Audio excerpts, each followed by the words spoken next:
Alright, welcome to Right On with John Crane. I'm here in the shop, and today I'm going to give you a quick tutorial on how to terminate the ends of Cat6 wire, commonly known now as Ethernet cable, and you can use this to run data and communication lines in your house or building, in between computers, modems, routers, that type of thing. So I'm going to show you how to terminate the ends here with the Kleins pass-through data plugs and the Kleins modular crimper here and the Kleins stripper.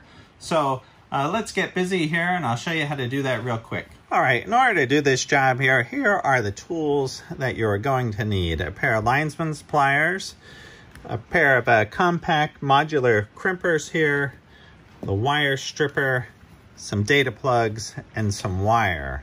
All right, so I got the linesman's pliers, and then these right here, these are the Kleins compact pass-through modular crimper here.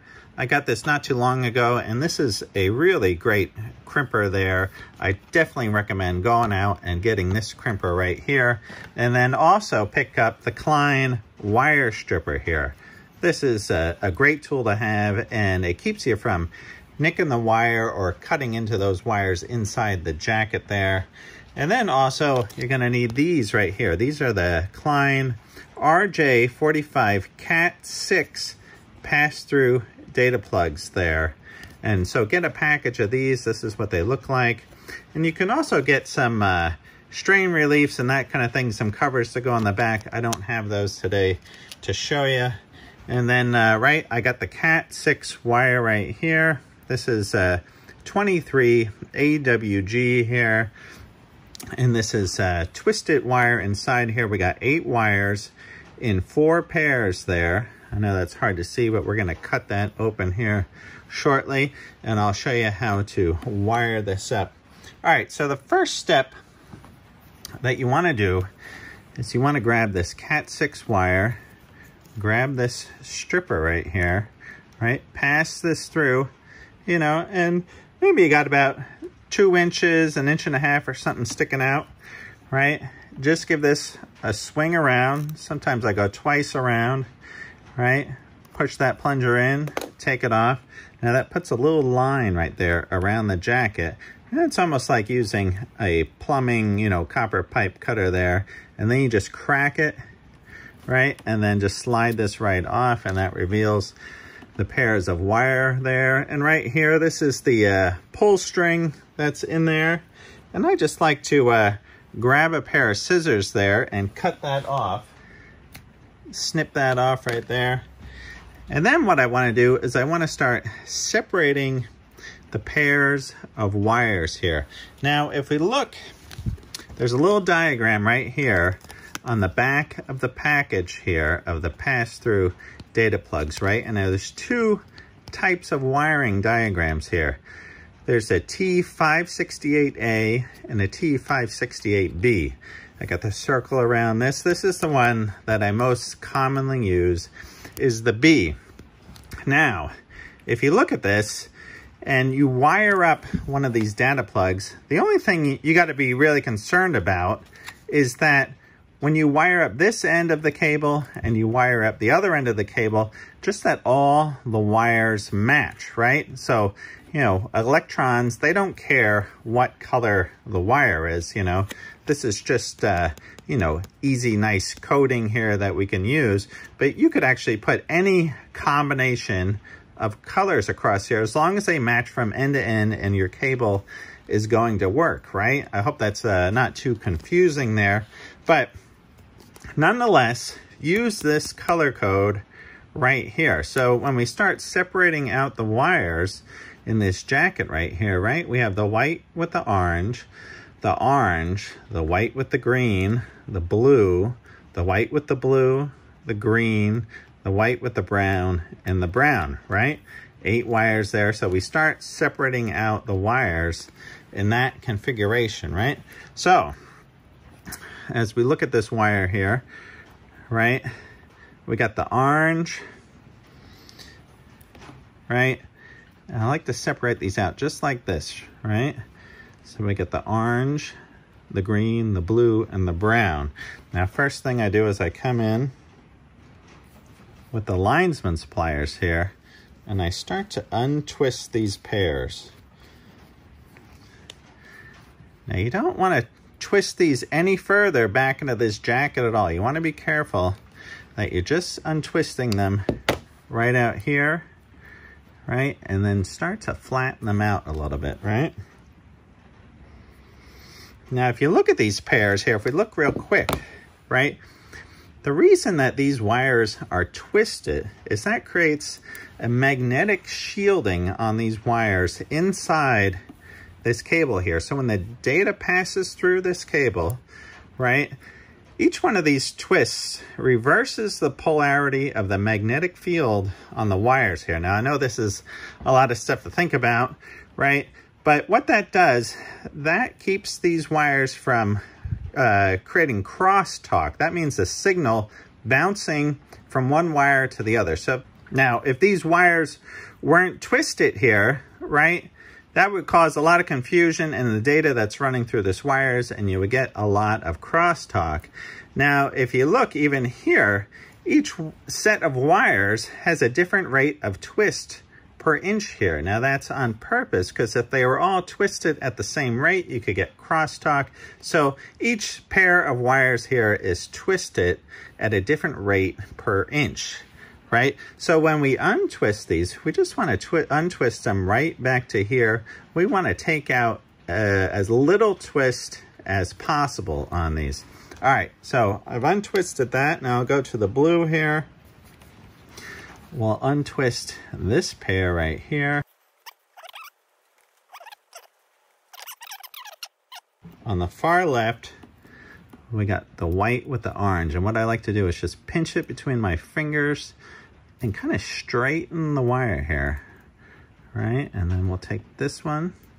So again, I'm following the diagram there. We got the white with the orange. Then we got the solid orange. And then we got the white with the green right here, right? That's the next one that we're setting up there. And then our next wire is a solid blue.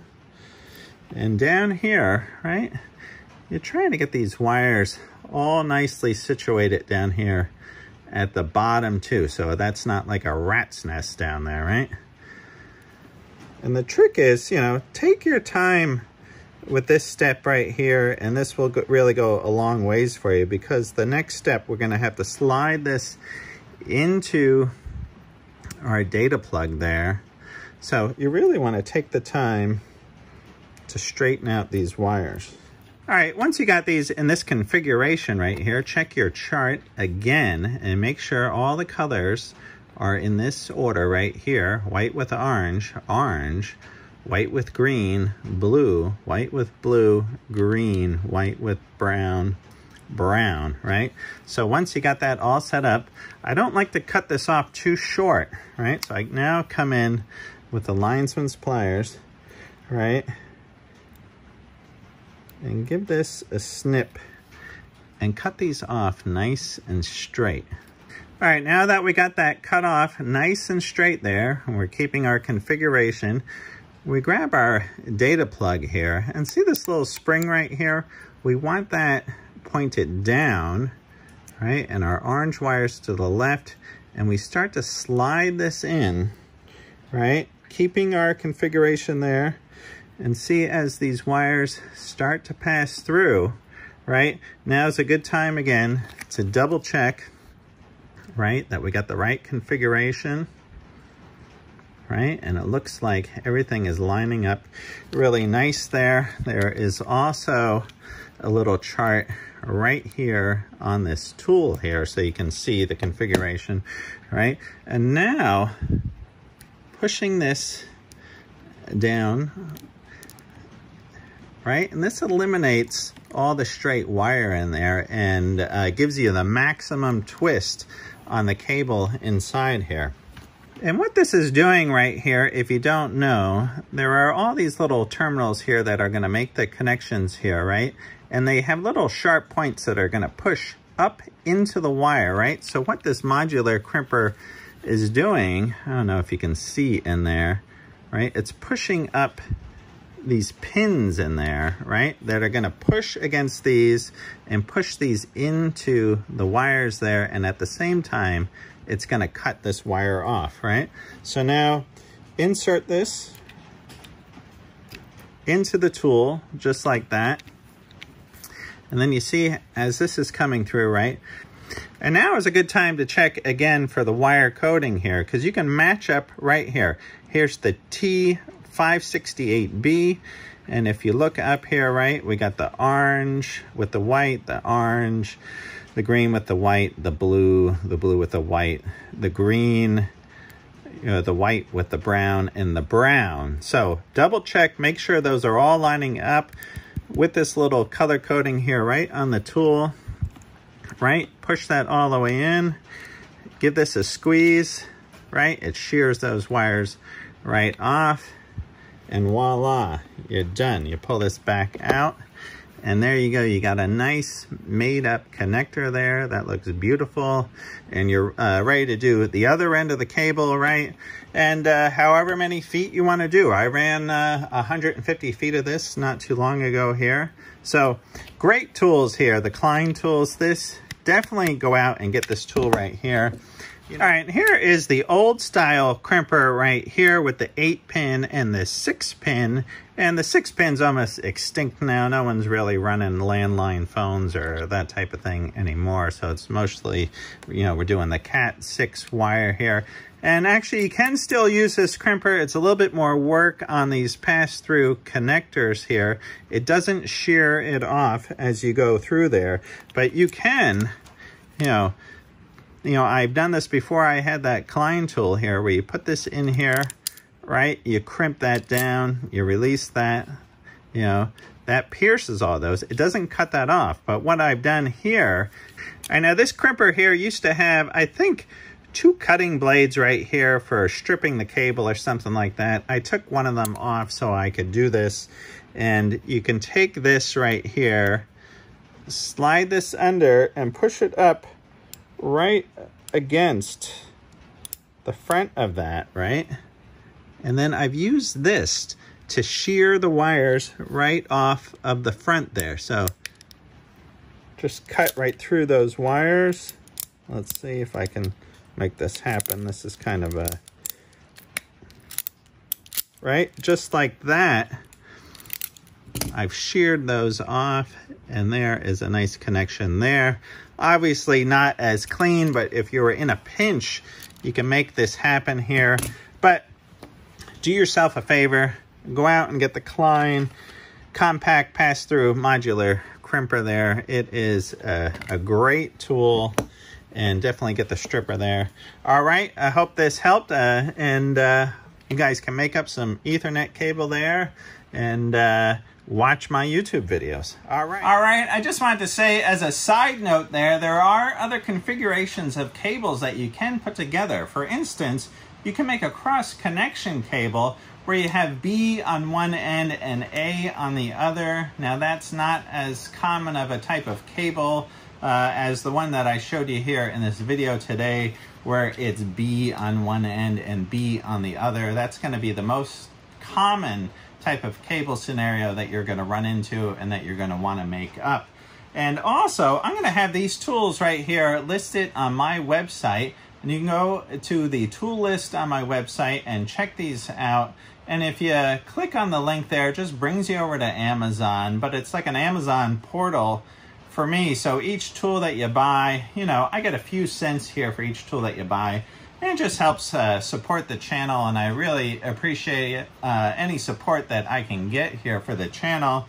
And if you haven't liked and subscribed, you know, please help me by doing that, and spread the word to your buddies there. Send them a link, tell them what's going on over here, and that would be awesome. Right on, right on. And also, on my website there, I also have the Right On store, where I'm creating projects here in the shop that I'm selling there on my website.